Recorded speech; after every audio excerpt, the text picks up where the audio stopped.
My brothers and sisters, welcome to episode number 190 in the book of Genesis. Today's going to be about showing up rather than throwing up. Speaking of God, so if you're asking yourself today, are you in terrible circumstances? I hate my life. Where's God? If that's you, perfect, because you're in a good God place. We'll see from the story. So yesterday we admired Joseph, his worldview. His brothers are coming to ask him for forgiveness for a 37-year-old wound. And they decide to lie about it and make it a more compelling argument. And then Joseph responds, kind of with this new worldview, am I in the place of God? In other words, like, whose judgment should you be fearing? Whose punishment is actually the one that you should be fear? Don't worry about my wrath.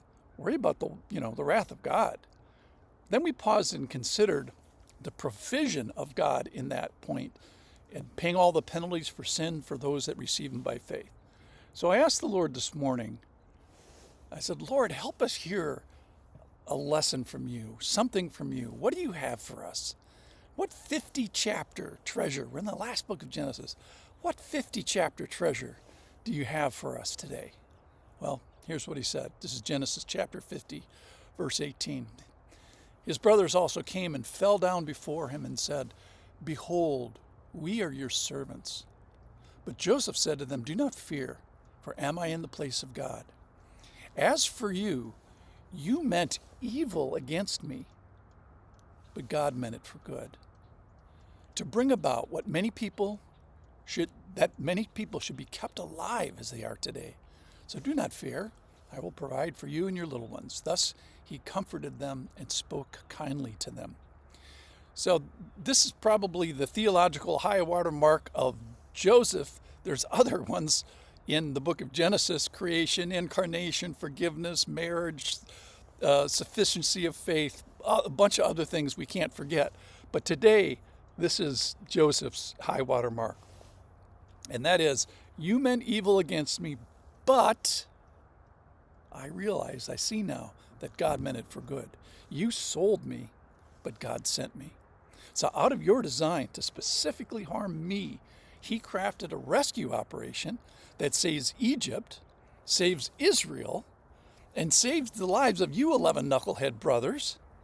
So their almost murder of Joseph literally saves their lives 20 years later. And then finally, we put on our big spiritual sunglasses, we preserve a heritage for the Savior of the world, Jesus.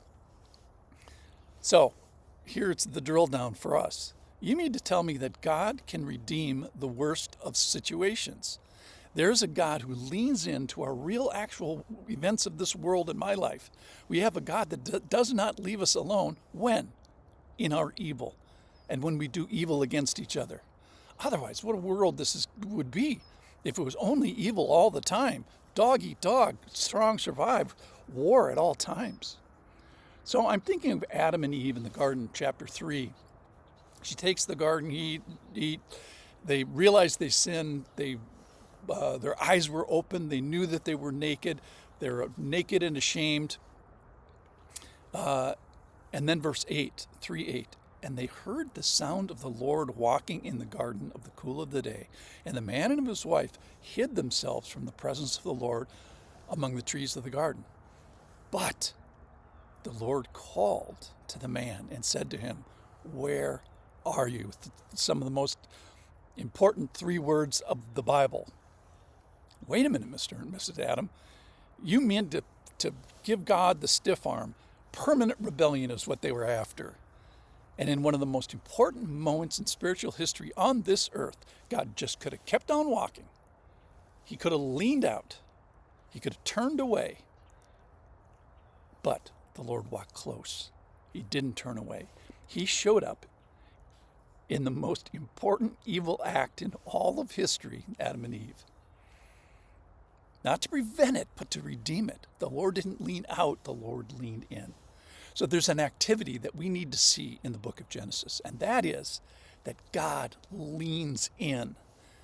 He leans into evil, into humanity, into suffering, into sinfulness, into peril.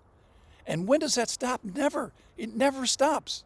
So this story is from a long time ago. Are you suffering today? That's what we all want to know. Are you sick? Are you oppressed? Are you in need? Or maybe you've wronged some people. Maybe you've stolen or sinned with your zipper. Are your circumstances terrible? Are you ashamed of what you have done? Are you bathed in self-loathing? If so, perfect. Watch for the sovereignty of God.